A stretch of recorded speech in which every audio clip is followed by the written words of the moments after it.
Hello, everyone. Welcome to our John Wright Speaker Series. My name is Jesse Iliff. I'm Executive Director with Severn River Association. Thank you all so much for coming out tonight to learn a little bit more about our recycling and waste management programs in Anne Arundel County. I see a number of our big supporters around the room. I want to thank you all for supporting the work that we do and making these sorts of programs possible. And if you aren't a member of Severn River Association yet, please join us. We have pamphlets at the back of the room that makes it real easy. QR code you can scan on your phone and become a member of SRA. So without any further ado, I want to pass it off to our board member and chair of our adult education committee, Brian Gomes, to introduce our speaker. Thanks, Jesse. Thanks for coming out tonight. A little more of a controlled captive audience for those who raise your hand if you were here last month in our inaugural bar escapade.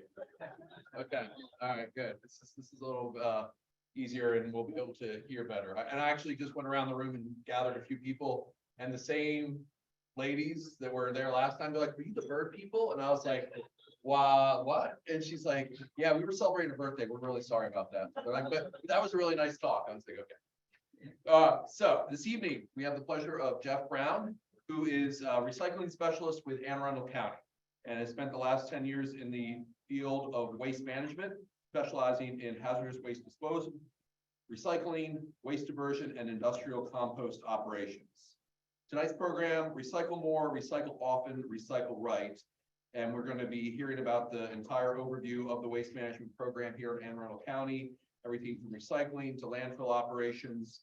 I know when I visited the one in Mid-County, Burns Crossing Road, several years back, they said that they were at, I don't know, 80% full of the cells, and they're like, "I don't know where it goes after this." So that's an important question, and I'm sure we'll learn more about that tonight. And I know there's also been a lot in the news about stuff going shipped overseas, whether it's trash or recycling, and some of these third world countries saying, "No thanks, we don't want your stuff anymore." So I think we're going to learn a lot about that tonight and the do's and don'ts. And also, hello and thank you for everyone that's online.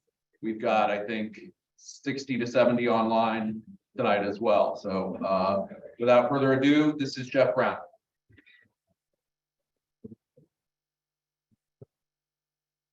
Thank you guys so much. My name is Jeff, and I'm a recycling specialist with Anne Arundel County. So what does that mean? I'm the guy after the party that's going to go and pick all the cans and bottles out of the trash and put them in the recycle. So that's usually where you can see me. Let me see. So we have a presentation. We're going to start a little bit, and we're going to cover all aspects of our waste management program. We're going to start a little bit about the landfill, show you what goes on there, because landfilling our trash is a very important aspect of our waste management program. Then we're going to go and focus on our recycling. So there's a lot of confusion, a little bit of myth. So we're going to hope to get that all cleared up. Maybe not all of it, but we'll go over a lot of the parts. So here is this. So let's go to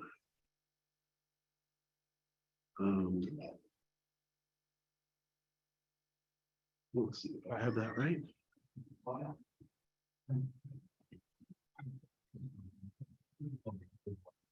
Resume. Well, for some reason, I'm having a little technical difficulty. Yeah, exactly. So we'll start at the landfill. The Millersville landfill started in 1975. So it's been open quite some time. Since then, we've landfilled millions of tons of trash. So you can see this video was prepared by the contractor that actually put together the last cell that we're going to have at Millersville for our trash. A lot of people think that a landfill is just an area that you would dig a big hole and throw your trash in. But in reality, there's a lot of infrastructure and a lot of engineering that goes into it. So you can see there's layers of membranes, impervious layers. Some layers allow the trash effluent to pass through so it can be collected. There's a series of pipes. And then even after this, we extract all the methane gas that we can and turn that into electricity. So that's a really good program too. So this video is all about the membranes. The contractor put this together for us as they were building the landfill. So this Louisville is 567 acres. Not all of it is all landfill. Of course, there's roads, there's retention ponds, there's all sorts of things that go into it. Out of all the cells, the last cell is cell 9, and that's divided into 3 parts.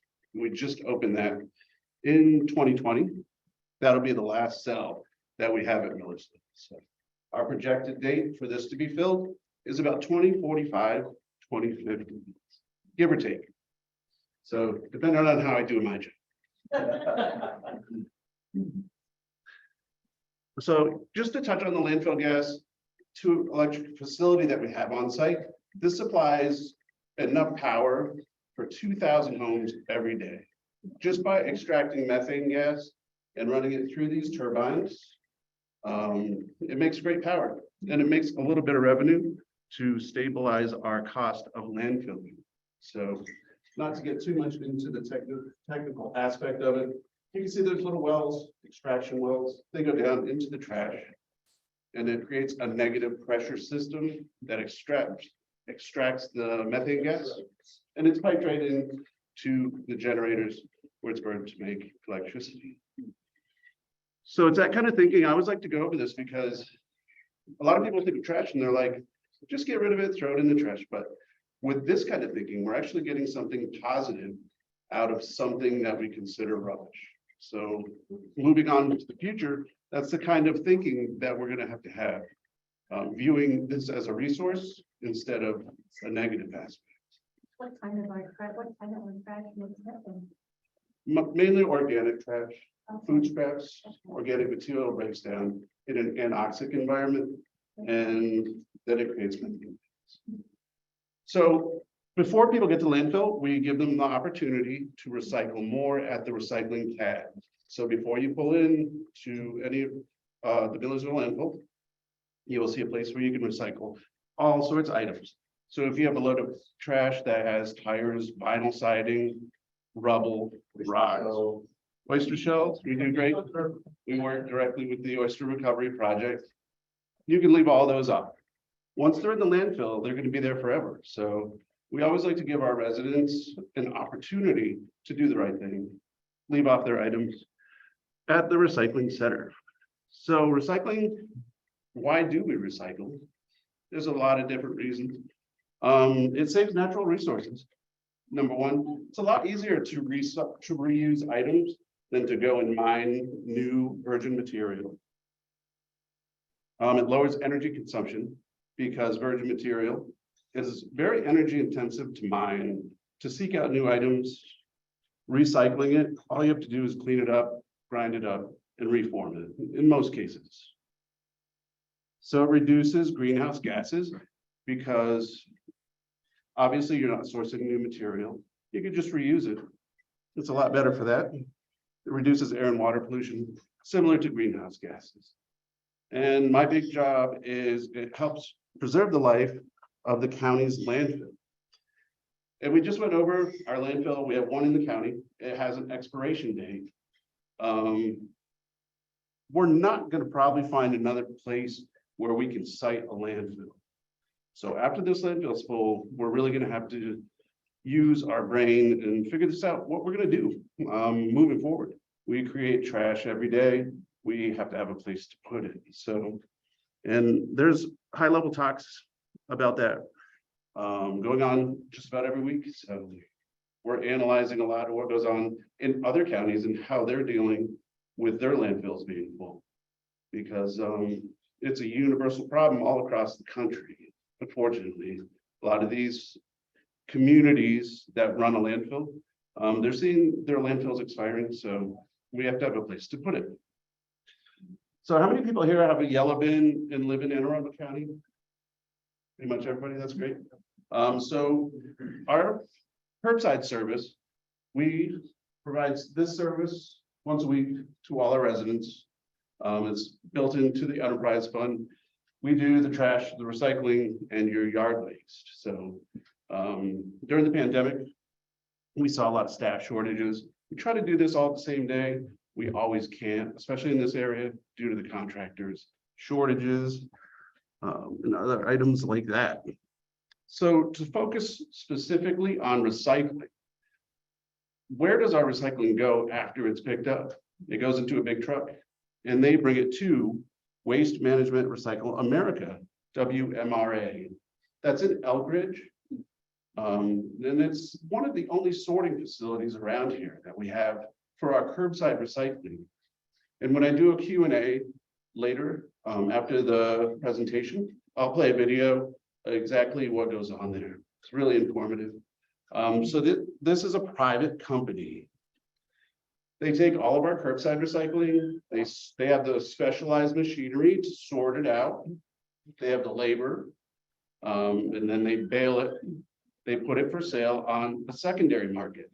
So manufacturers that are looking for paper, plastic, metal, glass, they can purchase these items from them and make new items. So, and they have a really good market. A lot of people say, you know, recycling, who knows where it goes? You're just throwing this stuff away. It's unbelievable. But this is a private company, so it's kind of strange that they would go and I know that throwing away trash is $80 a ton. So our recycling, sometimes they pay us for it. Sometimes we break even, sometimes we pay a little bit, but it's always less than $80, a lot less. So in that regard, it doesn't seem like a very good business model to be purchasing something and just to throw it away for $80. It wouldn't be sustainable. So these guys have a really great system set up. They have the very specialized equipment to sort out all these items. And we're going to go over and just focus on those a little bit more. And that should help. The next slide. What can we recycle? Paper, plastic, metal, glass. So I say PPMG. Glass, we have glass bottles and jars, metal food and beverage cans, plastic bottles and containers, and then we have our paper and cardboard.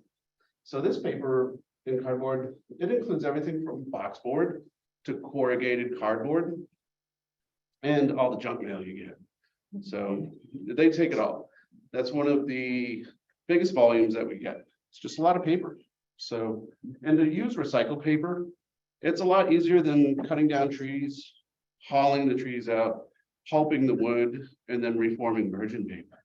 So it saves a lot of energy in that way.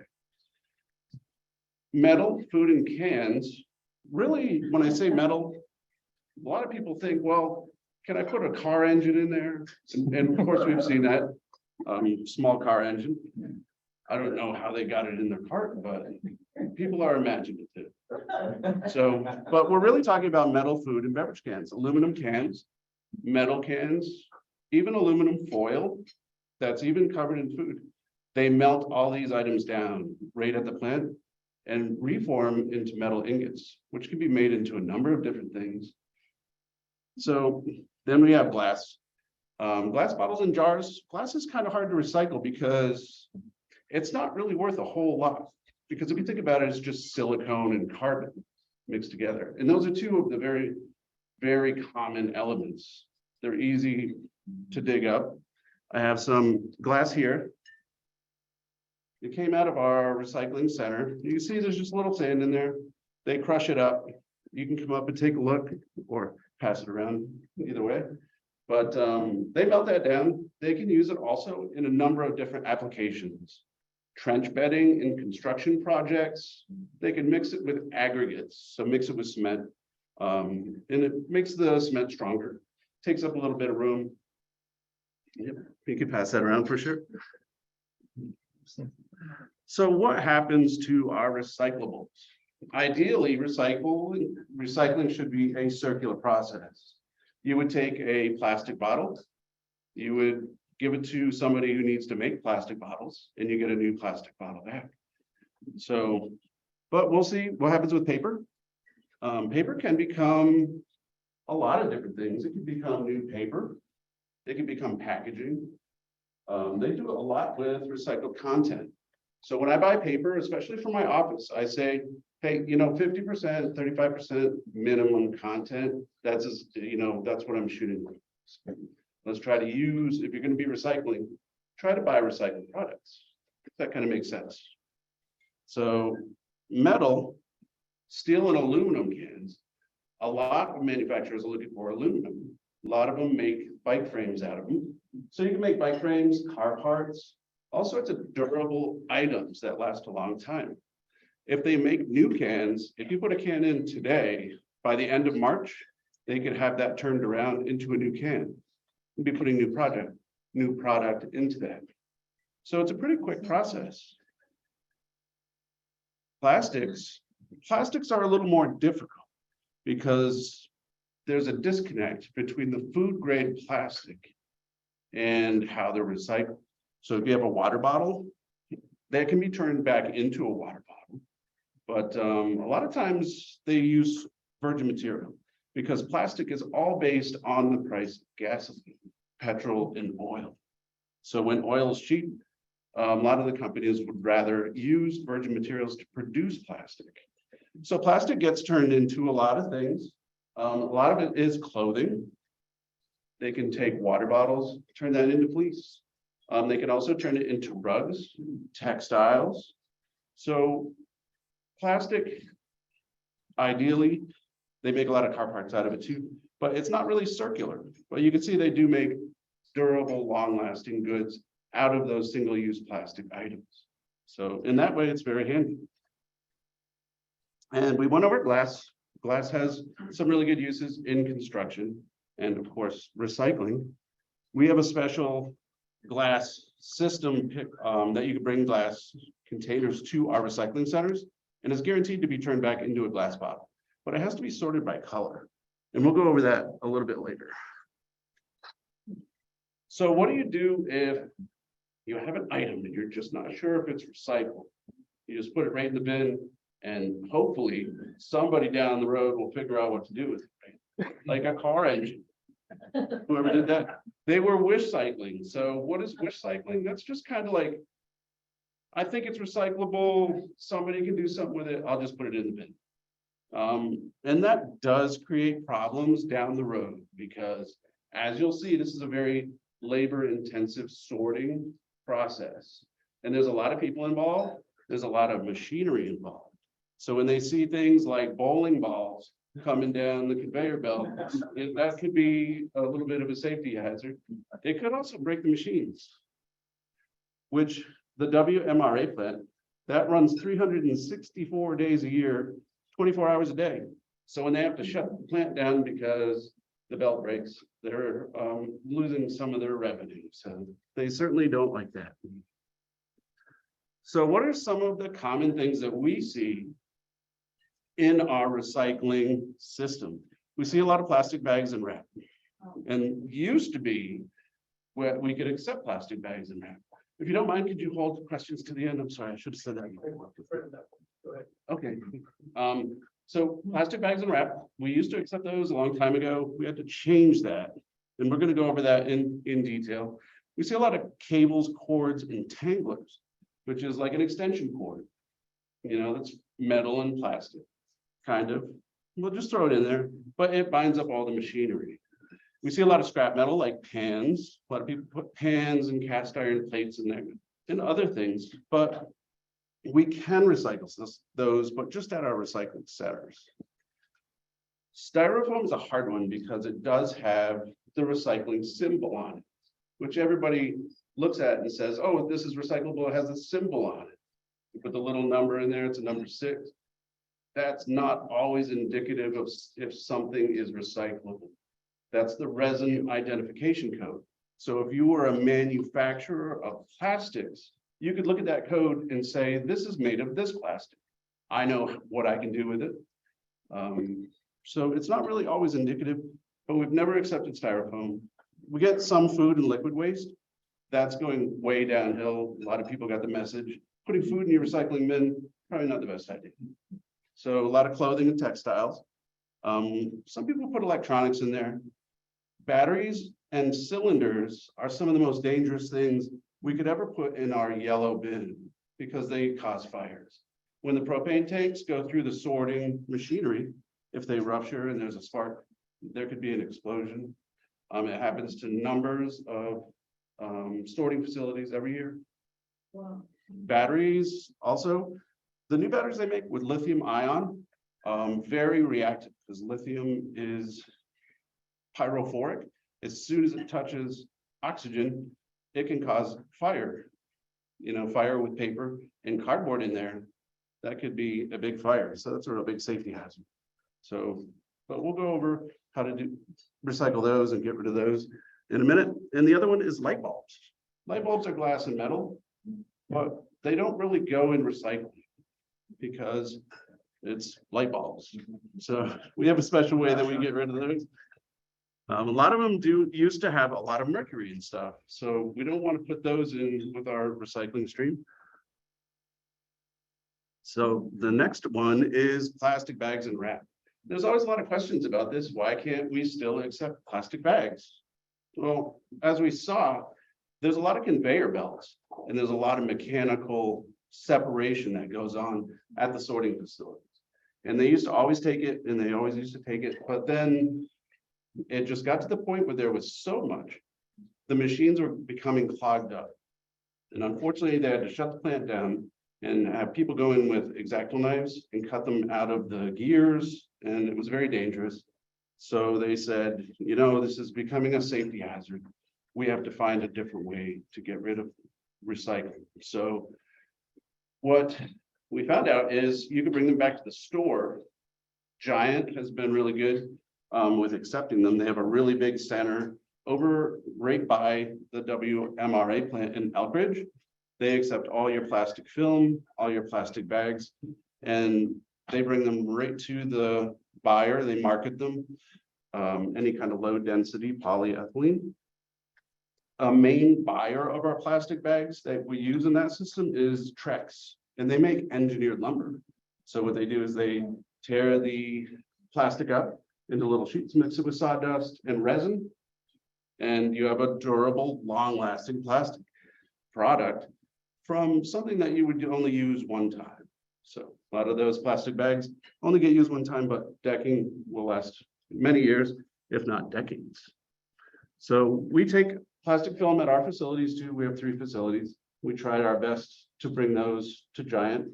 We bring tons of it at a time, and that's a lot of plastic bags. So, yep, Safeway does a great job, and I bring mine to Weiss sometimes. So there's a number of different stores that participate. So a lot of times with wish cycling, if you're not sure exactly if something's recyclable, there's a great app that is free for county residents. And if you want, I can give you a brochure after this presentation. It's called Recycle Coach, and it's a really handy app. It's free. Feel free to download it. It's free for our residents. So if you feel comfortable, type in your address and it'll send you a notification to put your trash out the night before. So that's really handy. I like that aspect because I work in the industry and I forget when my trash day is. So, but another great thing is it has a free lookup tool. So if you say, oh, I have a cast iron pan, I think I can recycle that. Type it in and it'll say, oh, don't put it in your yellow bin. Bring that to a center and recycle that as scrap bin. So that's really great. It has other options and items too. Some fun interactive games. Kids, my daughter loves to play the games and learns a lot about recycling. So that's really handy. And just ask for a brochure afterwards. I brought like 30 or 40 of them.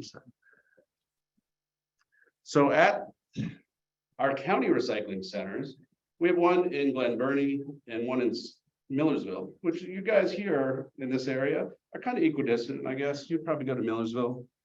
We also have one in Deal. Feel free to use anyone.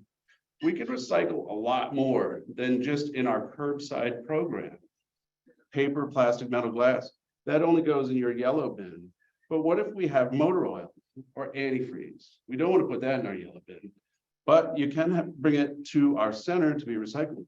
All of these items, everything from vinyl siding to oyster shells to glass bottles and jars, which are accepted even in your curbside service, we try to recycle those as much as we can. So that gives our residents the option to recycle before they throw away their trash. So hopefully that will cut down and preserve the life of our landfill. And you can see it's a pretty lengthy list. I went to a presentation that the ORP did, Oyster Recovery Program, and I never knew how important it was to put the oyster shells back into the bay. And they did a really great job explaining why, and it just blew my mind. I just couldn't believe it. Because my job is to keep things out of the landfill, and to put things in the bay, it's kind of like, well, it's kind of strange, but you know, they're oyster shell. They know better than me in that aspect. You can always bring your tires there. If you get your tires changed, it's a $20 fee. It's $5 per tire. So you can get rid of 4 of them per day, save 20 bucks. That's really great. So clothing and textile recycling. A lot of people, some people like to put their clothing in their yellow bin. They put like blankets in there and stuff. And it's a little bit, you know, a little odd, but it's better to bring it here because this is where it's accepted for recycling. You can bring new used clothes, doesn't have to be sorted, just put them right in there. They take everything except for like carpets and pillows. So even stuffed animals, which is great. But you can't put that in your bin, right? Not in your yellow bin, but we accept these. We have kiosks at our recycling centers. You just open the drawer and put them right in there. It's really great. And it either gets reused or recycled. They can recycle the textile fibers if something has holes in it, or people wouldn't want to wear it again. You know, it's a really great program. We just started a pilot program about food scraps and food soil paper. This is something that has been showing up in the Maryland State Legislature for the past few years, is getting organics out of your waste stream. Food waste accounts for about 20 to 25% of the volume of our trash. So it's a pretty big number. If you could remove a portion of that and get that down to 5 or 10%, that would be great. That would be a huge volume of trash. It's also, once it's in the landfill, it makes methane gas, which we try to trap and make electricity out of, but it's better to eliminate it at the source, because here you can compost it and make compost, which you can grow vegetables from. It's a usable product, so it's a win-win. And you can see all these items accepted here. Not accepted are plastic bags, of course. Just try to make it so that it's food that is compostable. This is where I like to talk about pizza boxes. So a lot of people have questions about pizza boxes. Are they recyclable? It kind of goes either way. Some places they are, some places they aren't. They're always acceptable here. Just bring them for composting in the food scrap program. A lot of times pizzas have grease on the bottom. So what I do at home, the top is still cardboard. So just take the top off, put that in your recycle bin, and then I compost the other half. A lot of pizza places use the little liner that's in the bottom that catches the majority of the grease. And that's great. You can put the whole thing, except for the liner, right in your yellow bin. So try to keep it like 10%. If like 10% of it's grease, you know, that might be okay. Just make sure the liner gets removed and either composted or thrown in the garbage. So we always get questions about that. We also do a lot with household hazardous waste. So this is items like gasoline, poisons that you'd use in your lawn, pesticides, fertilizers, anything that's corrosive, caustic, things you don't want to have in the landfill, like bleach or cleaners. You don't want those to get in the landfill and have an adverse reaction with other items, create noxious fumes or gas, or something that's explosive. It's actually illegal to dispose of these. Our permit doesn't cover hazardous waste. So we try to have 6 events per year where our residents can bring this right to the location. We have a contractor that picks it up, packages it safely, and transports it for final disposal, either through incineration or retorting, or they mix it with chemicals that neutralize the danger that it poses. And I talked earlier about glass recycling. It's a little bit hard to recycle in our curbside service because it's all mixed up. But if we sorted it by color, it's actually worth something. So main part of my job is to make sure that our waste management fees are stabilized. So the more revenue generating contracts we can figure out, the more stable our prices. So that's really great.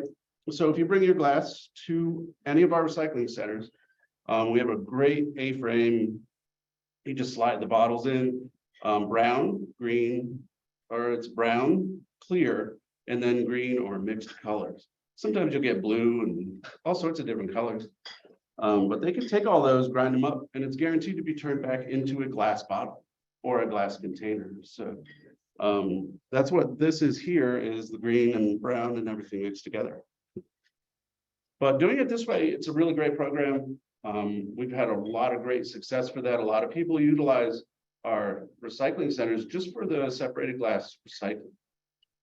Because of the guarantee that we can give that your bottles are going to be turned back into bottles. If you go to have a lot of wine bottles or whatever, just swing them by there if you're on the way.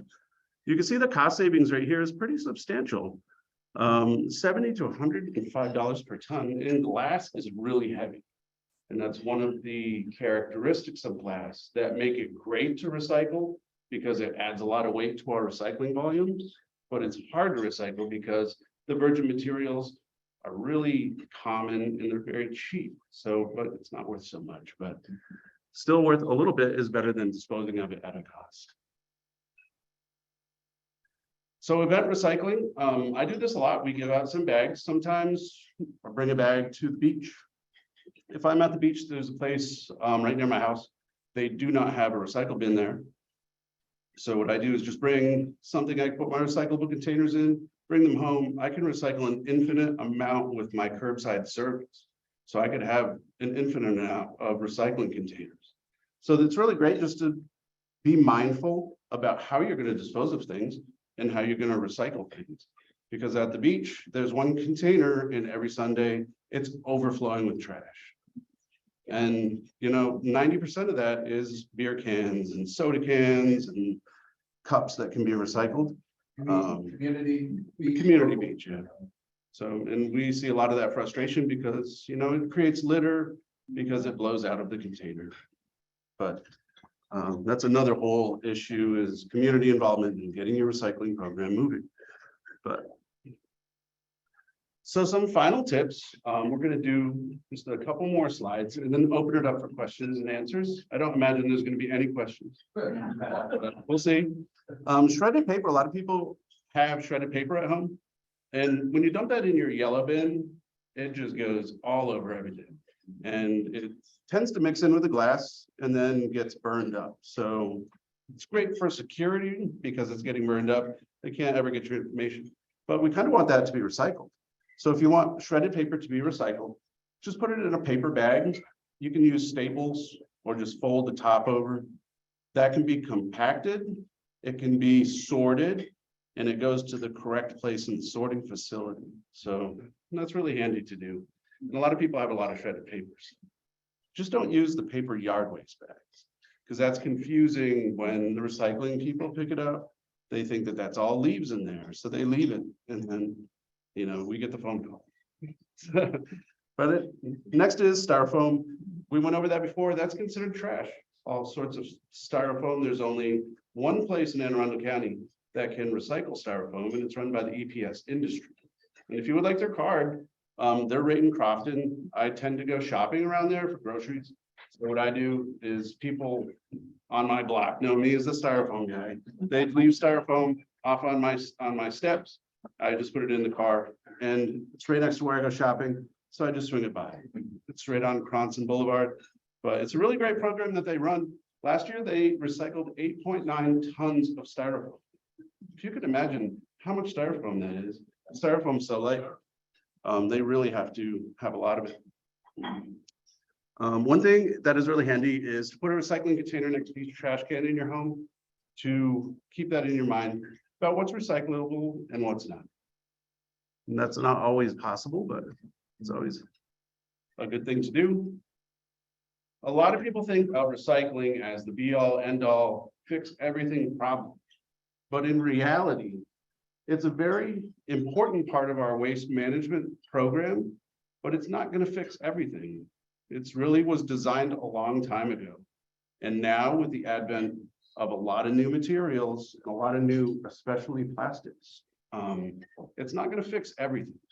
So I always like this slide because it reminds you that there's a lot of other ways that we can address this issue that we're having with the volume of trash we have. With recycling, of course, that always helps, but you can also reduce, reuse, repair, regift, recover. I get calls every day. I have desks and chairs. I want to throw them away. Can they pick them up? But, you know, I say there's a lot of charitable organizations that might be able to use them. If you gave them a call, maybe they would even come pick them up. It's always worth a couple phone calls to try before you throw something away. And a lot of people don't think of the charitable aspect for reuse. Somebody could use it, a neighbor, friend, relative. It's always really handy in that aspect. So there's a lot of different ways that our solid waste management program looks at reducing our trash volumes, other than just recycling. And with the next slide, that's pretty much all I have. But I did say I was going to play. I'm going to end this real quick and just play this one by WMRA. This is a really great video. It shows you exactly how waste management supports our recycling.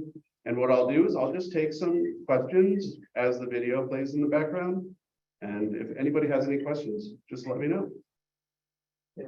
Question, I think you were first. What number of plastics do you take? What number of plastics do we take? We tend not to go by the numbers. As I said earlier, the numbers inside the arrows, those are indicative if you were a manufacturer or a buyer of plastic resin. To kind of make it simple, the lower numbers are easier. Number one, number two, always be recycled. When you get up to like 6 or 7, 6 is styrofoam, we don't take that. 7, we don't take because that's like the other category. And it gets really confusing after that. But You have a lot of things that are not one five. Sure, 5's fine. Make it simple with plastic. Any kind of rigid, hard plastic is acceptable. So we don't want people, you know, looking, losing sleep because they can't find the number of resin on the bottom. If it's a hard, rigid plastic, it'll be sorted, it'll be bundled, and it'll be bought by a processor who could reuse it. So. I said also black plastics can't be seen by the sorter. That's correct. In some areas, they use an optical sorter, and it actually uses laser beams that shine down on the surface so they can determine what type of plastic that is. That's a really neat, and it's in this video coming up. You'll see a red machine. It'll say like OptiSort on it. That's actually a laser reader. So it shoots laser beams at the plastic. It can determine what it is, and it uses jets of air to direct it into the appropriate container so that it can sort it. But even in our program, we're fortunate enough where our plastic that is called residue, after everything's sorted and they've taken out everything, we have a secondary buyer. By me, I mean Waste Management America, that buys the waste from the sorting process and opens the bundles and sorts it by hand. So there's even value at that level. So to have a secondary, a tertiary market, there's even value in the waste left over after it's. So they've done a really great job at figuring that out, finding buyers and establishing a market. Yes, sir. Can you speak to, I thought compostable bags on there that you don't want those? Absolutely. And this is a new big thing. It's going to be the next big savior. But unfortunately, it's not recycled. It's a corn-based plastic. It's a number 7, and it's compostable. And the problem that we're having with them is they can't recycle them here. They're meant to be composted, which is great. But if you read the fine print, it needs to be composted in an industrial composting facility. And there's like 1 or 2 in the Can't state. put it in our compost or garden compost. You could, it needs 140 degrees or above to actually break down. And after that, it leaves residue. It's not really beneficial to the soil. So they've come up with a new plastic that we can recycle. It's hard to compost, but it does compost. It doesn't compost in the amount of time that they need to turn things around. So it's really making things very difficult by saying, hey, we came up with a new product. It's going to fix everything. It's best to put that right in the landfill, unfortunately. So, That compost, I think, not expired a lot. We'll do that for others. yeah, and that's going to be anaerobic decomposition. That needs oxygen to break down the bioplastics in the landfill. It's just going to be there forever. So, but one good thing is they are looking at it. They know it's a problem. And hopefully manufacturers and other companies that are entrepreneurs will say, we need a place to put these. We have a lot of people using them. They're very popular. Let's get on board and try to move forward. Yes, sir. The green compostable bags? Right, we. Oh, are they compostable dry cleaner bags? In our program, we do allow them, and at that level, if you go to Western Branch is the composting facility that we utilize. There's a big, long list. It's like 30 or 40 different manufacturers of plastic, and at that level, it's really confusing. It's probably accepted, but I would double check with I share like, that there's a lot before. of greenwashing out there about too, so like a lot of these dry cleaning places saying they're like eco-friendly and green and. Like if it's a clear plastic bag, it's probably not. So You could actually.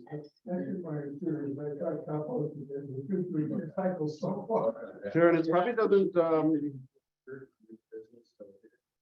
400 in the state of Maryland cannot be marketed as compostable unless it meets the federal guidelines. 400, so it has to be 6,400 on there, it's compostable, otherwise. sure, and that goes to the ASTM standards that are mandated by the federal government. There's criteria which need to be fulfilled by every product that the Consumer Safety Product Division looks at, and they assign it standards based upon those criteria. And one of them is can it decompose at lower than 150 degrees or higher than 140 degrees? So there's a lot of very specific language in those, and I've read them all. And a lot of times we can't find the facilities, so they're kind of putting the cart ahead of the horse in that aspect, because I think it's a great idea. We just need the infrastructure and the ability to work with it. So, Hello. yes, sir. After the landfill's closed, how long will methane gas continue to be used? Many, many years. I'll be retired by then. So I hope. How old are you? That's confidential information. I can't divulge that information. So after a landfill is closed, landfilling is very expensive. There's a lot of cost that goes on even after the landfill is capped and closed and we have no more visitors. So right now, even in Howard County, Alpha Ridge, I don't know if some of you are familiar with that. They just came up and said, our landfill is full. We're going to begin the closing process. So over the course of, I'll get beer snacks. Over the course of the life of a landfill, it's about $1 million per acre over the course of its life. And that even goes many decades past when it's capped and closed.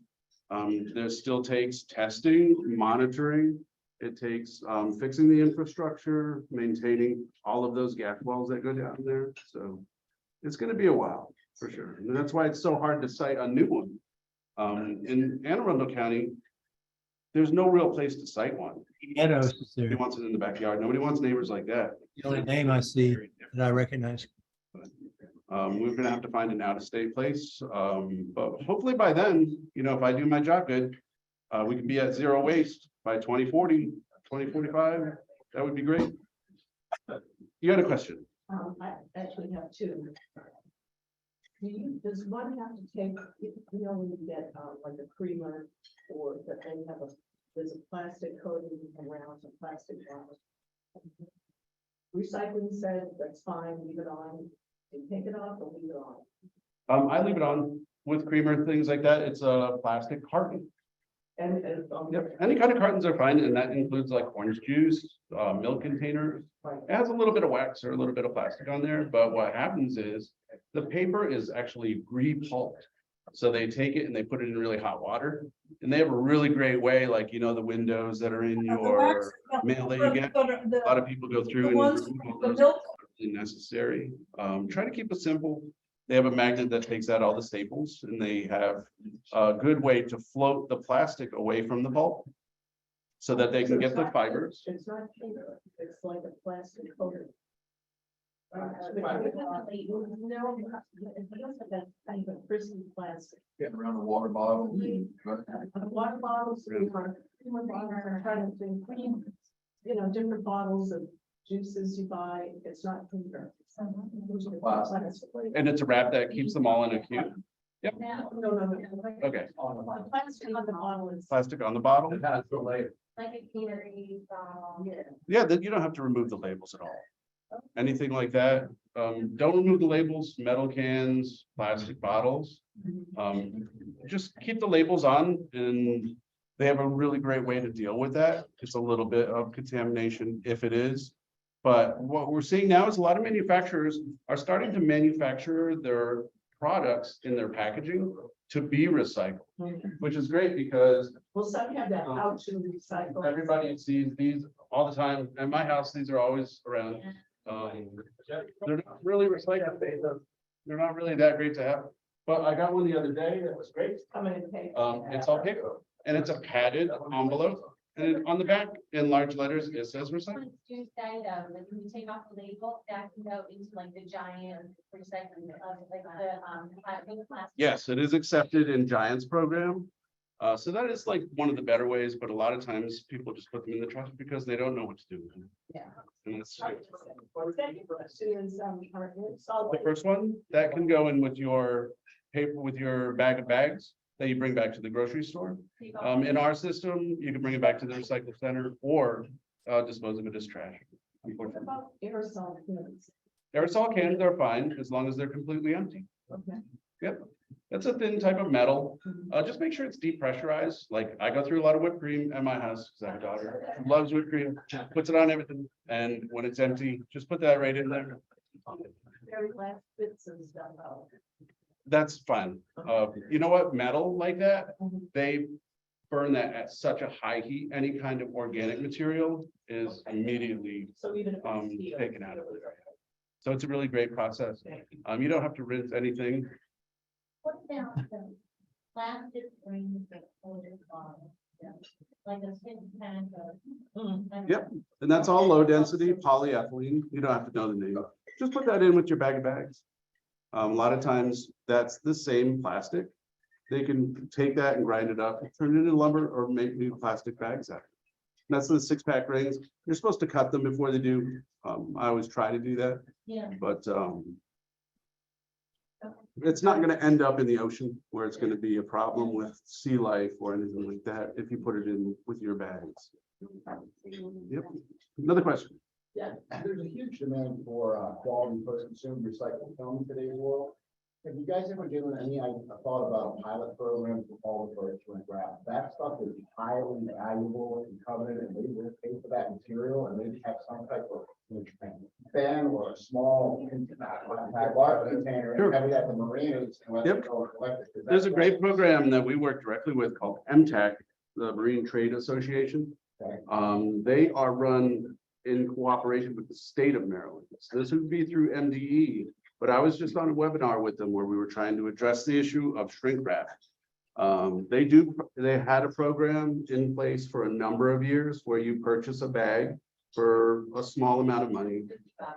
It's $50 now, yeah. When it first came out, I think it was like 20. But you purchase a bag, you put all your shrink wrap in there, you remove all the zippers, remove all the vents. They just want the plastic. They do have a number of buyers for them, so it is worth money, but economy of scale dictates that they need like a tractor trailer load to make the run. So they need everybody to participate, and a lot of marinas are, which is great. They also need to be clean and contaminant free, so that's another whole aspect for them to address. But But- in residential, it goes into trash or recycling. We don't know where it goes. We're assuming it goes into trash. Because I look at the number of boats that are wrapped up in the marina, and then I look at MTAC's numbers, and it's pretty low. The amount that they're collecting, based upon the amount that I've seen. So I guess, I don't know exactly where it goes. Okay. But it is being disposed of by private companies. In a marina, they would be a private hauler Yeah, I'm talking about residential areas.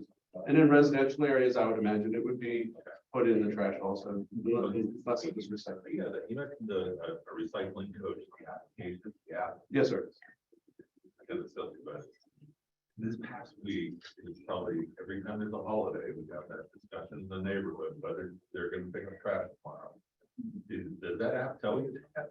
Absolutely. We tailor that app specifically to our program. So when President's Day comes, Yeah, it'll say your collection day did not change this week. But when another day comes like Christmas, they'll say, okay, Christmas fell on a Monday, your collection day will be Tuesday. So it's really handy because we get that calls in our office a lot, especially during the holidays. A lot of people call and they say, I don't know when my collection day is. We try to put it online. We try to disseminate that information as much as we can. But with an app on your phone that reminds you, it's probably the best way to do it. Question over here. Actually, two questions. Okay. One first to the easy one. Well, go easy. It's been a long day. One, a lot of municipalities, notably right now, here's Baltimore County is considering banning plastic bags, disposable plastic bags.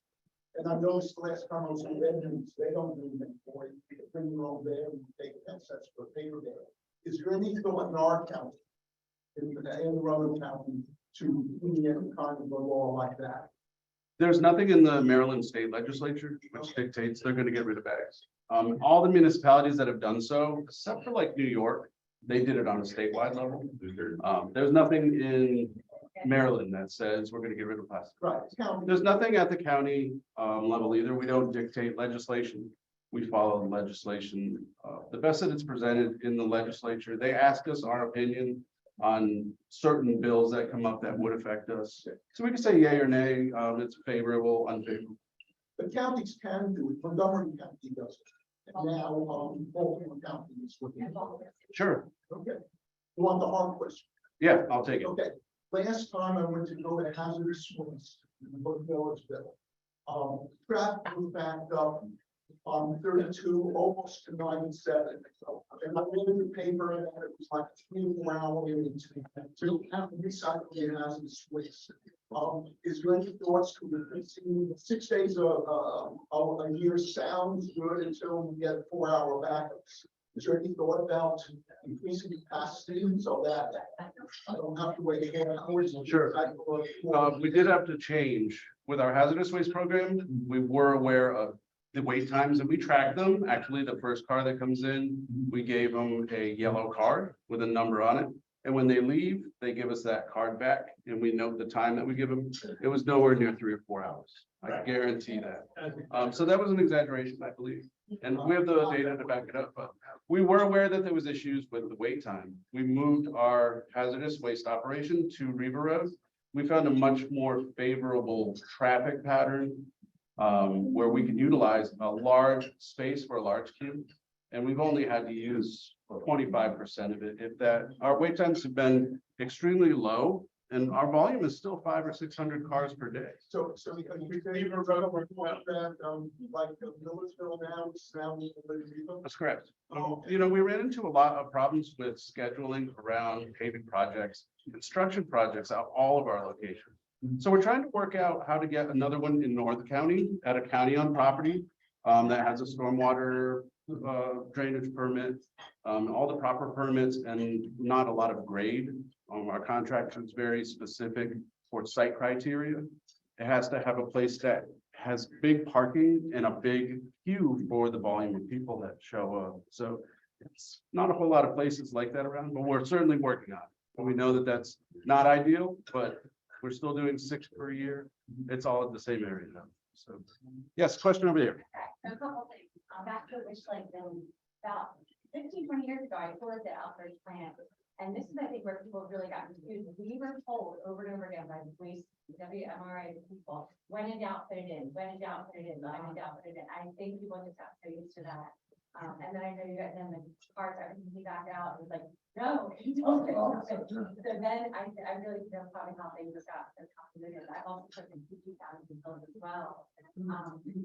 one of my questions I continually ask, and the co-chair of Boston Elementary Environmental Affairs, you always get one of your representatives from every year. So Kelly Mackel, every year, and we always ask her. So like restaurants, airports, businesses, various places, recycling bins oftentimes have a plastic bag in them. Custodial staff will eat those plastic bags and then just put them in the recycling dumpster. And I know plastic bags, they can't go to the dumpster. Is it, so I've heard, I mean, Kelly said there should be education on like custodians either then open up those plastic bags and dump this stuff in recycling, trash, soil. What does happen though? I'm sure there's plastic bags for recycling showing up at facilities. Is it? Sure, absolutely. They see that every day. If you're putting your recyclables in a black garbage bag, in a white garbage bag, a trash bag, they're gonna go right in the garbage. They're gonna be transported all the way to Elbridge. They're going to be thrown off the conveyor belt by somebody who's been doing that for 20 hours straight. And then it's just going to go in the garbage and they're going to turn it around and drive it back to Millersville. So it's very extremely wasteful, but yeah, and it can be addressed through education, educating your staff. I go through with our facilities people, especially every quarter, and say, hey, you know, here's our system, here's what we accept, here's how we do it. And that makes things a lot smoother, because once you start to change behaviors, that's when it gets hard, when somebody's ingrained in doing it this way. I've done it like this forever. And that kind of goes your first part of that, of your question, when you said before they were saying when in doubt, throw it in there and we'll sort it out. That goes directly to markets. Recycling markets go up and down, just like everything else. And when the market's good, there's a lot of profit to be made. Just throw it all in there, you know, they'll figure it out because, you know, everything's good. But when it's bad, that's when they start scrutinizing. Hey, you know, maybe we should settle down. Maybe we should take a look at this. But it's not only us that are bringing our recycling to WMRA. It's also like Howard County, some sections of PG County, they get recyclables from all over. So all of the counties have to be on the same page. And it works good in education, just to, you know, just to make it open source and say, this is how we do it. This is our contractor that sorts it. This is how it should be done. And you speak to the ban that, you know, for years, we were shipping a lot of recyclables overseas, and in 2018, China literally said, stop sending us recycling. So where I've heard stories of like, it's just sitting in places and there's nowhere for all it to go, there's so much. Sure, absolutely. And that was a big part when in 2018, I believe it was, and they had done this before. The markets had seen it before. For some reason, it got a lot of national traction in the media, so it was a big deal. There's always a market, and it depends on where you live in the country, because the markets in Kansas are going to be a lot different than the markets in Maryland. And fortunately, we have a great port. We have a lot of manufacturing. We have a lot of very innovative solution-based companies that see this as a natural resource that's cheap, that's accessible and readily available. And if there's one thing we're good at, it's using cheap resources to benefit our businesses. So that's really great. And moving forward, a lot of companies are seeing that aspect, because instead of sourcing virgin material that's expensive, just buy recycled. You could put in a certain amount of content and it's always readily available. So where does it go? It goes to a number of different areas. I don't market it directly to the manufacturers. Waste Management America does all the marketing. They spot market it to the highest bidder. So it can go to somebody who makes, like Patagonia, they make fleece. They use a lot of recycled plastic in their fleece. A lot of textile companies will buy that. A lot of companies will come in with a construction project and say, I need 5 miles of trench bedding. Can I get some crushed glass? And they will market it to them. So a lot of times people know where these resources are, dependent on what they need and the needs of their specific product. They know where to look for it. So there's always a good market. Question over here. So we wondered about this paint you can, when do you do it? Any kind of water-based paint, we accepted our facilities Monday through Saturday, 8 to 4. And the other question is, there's a lot of emphasis on the consumer and trying to train consumers to recycle properly. Wouldn't it be something for the manufacturers to be more responsible for what they're producing and they're producing trash like that? I agree 100%. I agree, there's a lot of movement right now for EPR, and that's putting more of the responsibility on the original manufacturers. And you're seeing this in a lot of places where they look at the plastic all over, and you know, it's not the plastic bag's fault that it ended up in the tree. It's society's fault, you know, but plastic bags get the bum rap. So, but they're gonna legislate that way and say, you know, these plastic bags, it's the majority of film that we see on the road is litter. So get rid of them. But in reality, it's a societal problem too. You could address that on a number of different levels at this point. But some of the items that plastic makers are making and other manufacturers are really hard to recycle. And they're really difficult. So a lot of companies and a lot of jurisdictions are looking at that and says, you're gonna have to take on some of the responsibility and the cost to recycle these or dispose of these. So you're gonna see a lot more of that in the future, because it's a new model that just came up within the past 5 years. Yes, sir. Yeah, well, it just seems like purchasing decisions can make a big difference. For example, I'm thinking Tetra Pak, like for all your broths and all your milk cans and stuff. I assume they can't be recycled for the plastic. Sure, and those are a combination kind of item. It's a carton, so it would be accepted. It wouldn't be turned down at the curb, like if you had plastic bags or something in there. But once it gets to the sorting facility, it may end up in the paper. It's kind of in between. It's really a difficult thing to recycle for sure. Right, so my question then is, if you're going and you're buying a soda, they have a, Diet Coke in a plastic bottle or a Sure. can, the aluminum can't be recycled. Yep. Unlimited number. And that's part of our responsibility as consumers, is if you see a dozen eggs in the store, what are eggs now, like $13 a dozen? And it's in styrofoam, but okay, this one over here is in paper, it's $13.05. You know, you buy the one in the styrofoam. And a lot of people don't say, hey, you know, that's gonna end up in the trash. I'm just gonna bring the egg home, put that in the trash, and then it's just gonna end up in the landfill forever. Whereas the paper can be put in your recycling and recycled. Can I do a timeout, please? There's like 30 questions in the chat online, and I want to make sure that these people get a chance. So Oh, sure. I'll just read it. I'll read a couple of these. So the first one is, I live in Sherwood Forest and we pick up our recycling and deliver to the Elk Ridge facility. Do we get the same rates as Anne Arundel County?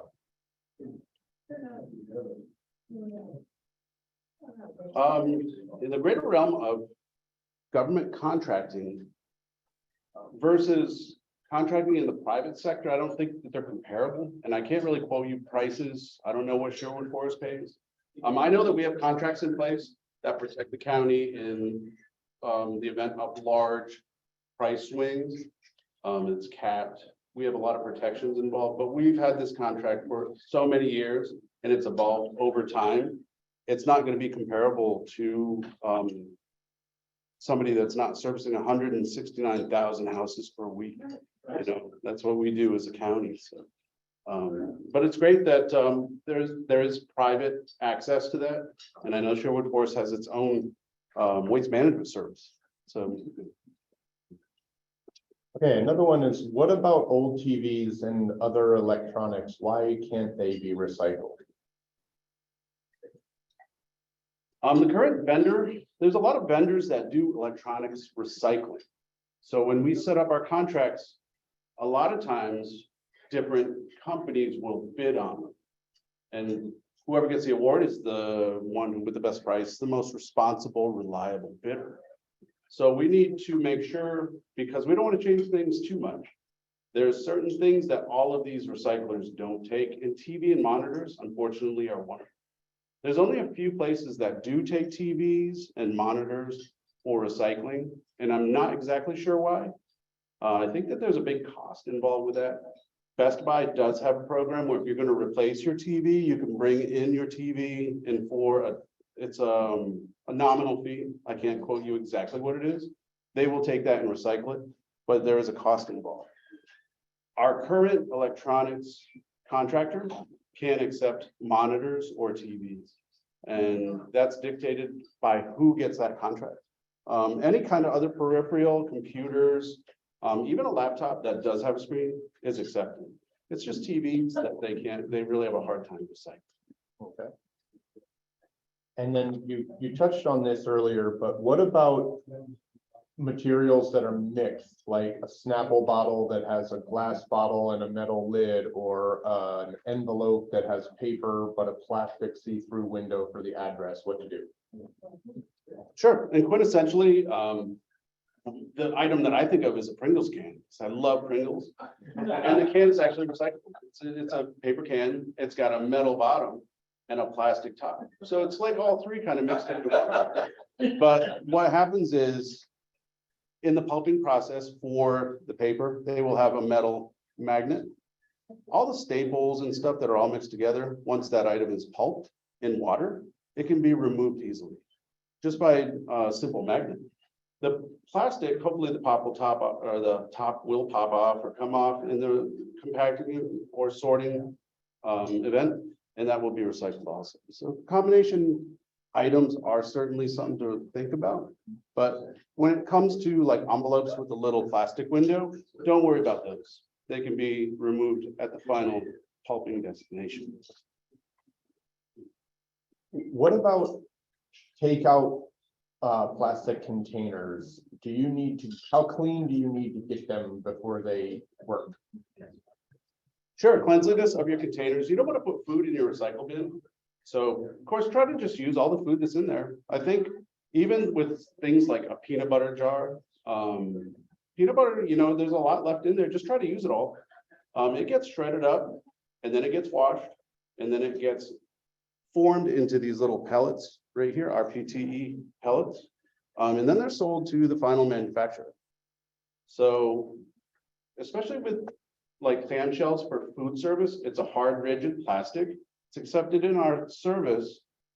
Just try, you don't have to rinse it out, but just try to use all the food. Don't leave any garlic bread in there or spaghetti. That's all I ask. So follow up, Jesse, to that. So you just said hard, rigid plastic is recycled. So you're saying like the peanut butter jar, yes. Yep.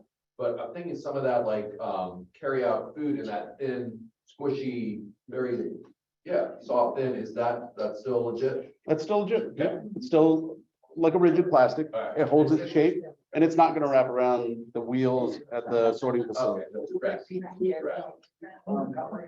That's correct. They have a secondary buyer for those that I went over earlier.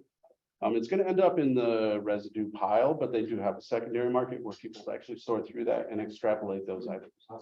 Okay, and we're not going to be able to get through all of these because I think they're going to kick us out. But at any rate, what about motor oil bottles? If you change your oil at home and you've got a plastic bottle that might have a bit of oil still left. Sure. Well, motor oil itself can be recycled at any of our recycling centers. And if you'll notice at the recycling center, motor oil bottles, even though they're plastic, for some reason we can't recycle those. They always end up in the trash. Unfortunately, and I'm not sure if it has something to do with the chemical characteristics. I'm not sure if it has to do with the material that it is meant to carry. But we've always considered those a trash item. And in that regard, it's a little bit confusing, but just remember motor oil, can't recycle those containers. Hey, there's another one. What about the plastic that flowers from the grocery store come in, the crinkly plastic? That makes a crinkly sound. Oh, like potato chip bags, items like that. Those are always a trash item. It's not a film plastic. And the best way that I figured this out is that if you tear it and it stretches, that's recyclable. But if you tear it and it tears, that's non-recyclable. So it's a little bit different. It's a little bit easy way to figure it out. Also, if you bunch it up and it makes a loud sound like a potato chip bag, that means it's not recyclable. Okay, that's good on Zoom, so we can. Okay. A follow-up on that. I save the candy wrappers and chip bags, and I take them to an Apple student room next to them. We've been in their cars, it's down on YouTube. They use them to make benches like Trek or they told me they use them in a business as well. That's correct. Another one for, hard to source, hard to get rid of things like K-cups and stuff.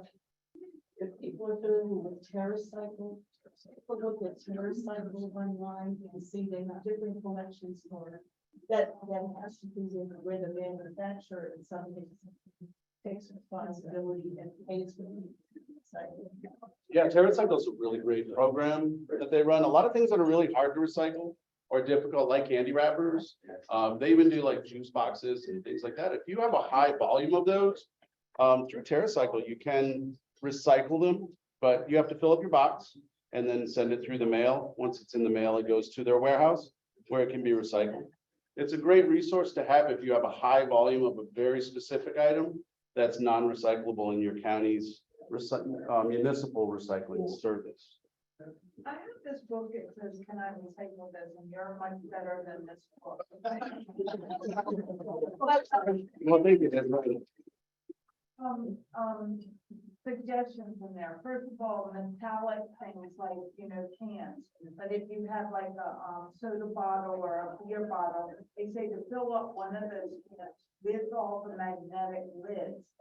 And then it'll be more likely to be recycled. Sure.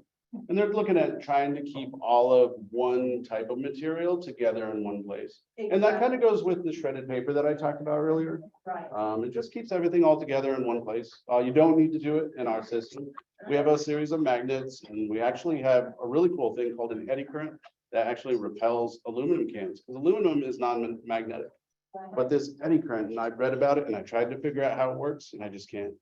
But it actually repels aluminum. So when aluminum can goes over, it's repelled up into the proper product.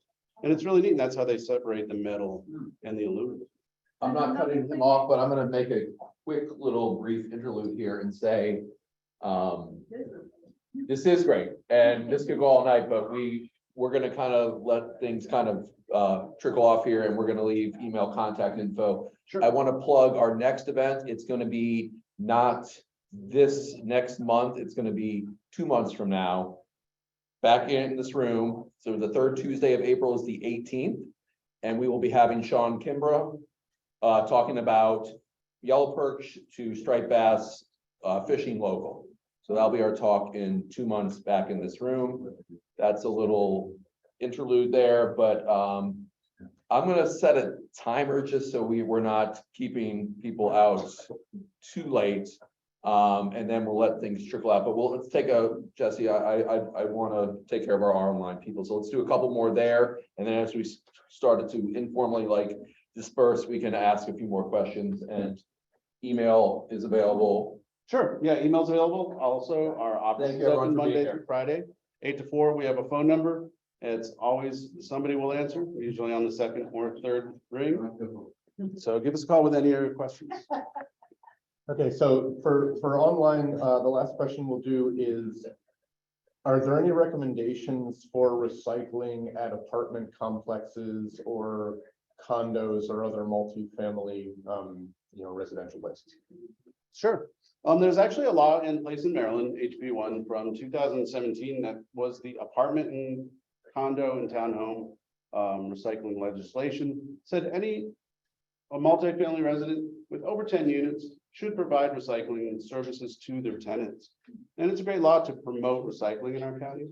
It doesn't really specify, though, in the law the exact amount of recycling. If you have 300 residents, you can put out a 5-gallon container, and that satisfies the requirement.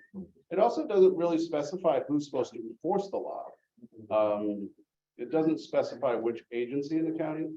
It's through enforcement. It could be the Department of Health. It could be my department, but we really don't have the enforcement power.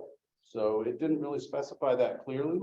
It does say that there's fines that could be levied for every day that recycling services isn't provided to residents. But I think they need to just look at the language. It's a great piece of legislation that is law. Maybe they could amend it. They could come up with some more stronger language for it. I think that would be a great place to start. there's no more online, so. Okay, In the central landfill, so there's refrigerators and microwaves and all that kind of things. And what I'm noticing as I get older, that refrigerators are living less and less long. Is there a movement, like, could we not have a lemon law that a refrigerator needs to last at least 12 years or 20 years like that? I'm in 100% agreement with that. We have a family camp that goes back over 100 years, and I think it has the original refrigerator in there from like 1960. And it still gets cold, it still runs, it works fine, and it's a very odd color. It's like a pastel color. But you know, it still works. These days, you buy a new fridge, 5 years later, the repairman's at your house, or repair person's there. They're trying to figure out if you need to buy a new one. They don't last as long as they used to. There should be something in there that says, hey, you know, give me a better warranty, give me something that I can live with, because fridges are expensive. We do take them at the landfill. You can also have them picked up right at your house. But it would be better if you didn't have to buy one every 5 or 10 years, for sure. Question back there. I just wanted to comment, the village school landfill is awesome. I mean, the recycle center. You guys take so much stuff and it's like just a pleasure. That's great. Thank you so much. That means a lot.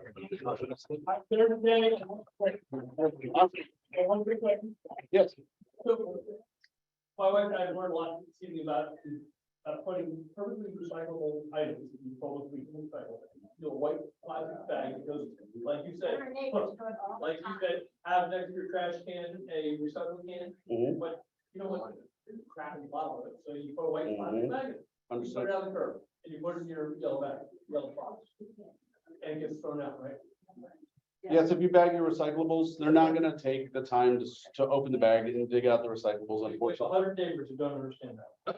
And a lot of people still say that, and that's like the number one reason is because I don't want my recycling cart to smell bad. But if you're not putting food in your recycling, We're putting it in the. it shouldn't be a problem. The trash can next to our regular trash can. Sure. Like many people have, and like you would suggest that people have a second one next to it for recycling. Sure. Secondly, over in Town County, over in Jessup, there is a waste management train station. They put the train on it. They get it. Annapolis Junction. Yes. Are we sending any of our trash currently out of Millersville landfill and elsewhere? And are we considering that as a future possibility when we get to that? Certainly, all aspects of that is correct. We divert trash to AJ as much as we can. Not all of our trash goes there. Depending on where the routes are, because Anne Arundel's a pretty big county. So We have our We do need it right now. We have been landfilling there to floor in the first cell that we've opened, number 9. So we needed all the curbside trash to go there. We try to divert it when we can.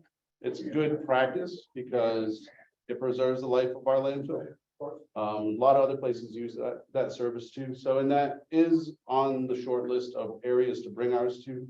I'm not sure exactly when the expiration date for George's landfill is down there, but it's a pretty big place. Economically, does it cost us more to send trash to Annapolis Junction to route out than it does? Really, it's about the same, but we get the additional benefit of preserving our landfill, so it's more of a win for us, for sure. I think Yes, any question? Is Dover Road, to Glenburnie, in terms of useful? It's busy. I mean, it is. Sure, they closed, actually, there was a landfill there that it's closed now. Right now, it's just a transfer station, so all the things that are brought to Dover Road are transported either to Millersville or to their final destination. Scrap metal place is right near there, so they'll direct haul from Northern, from Glenburnie, right to the final destination.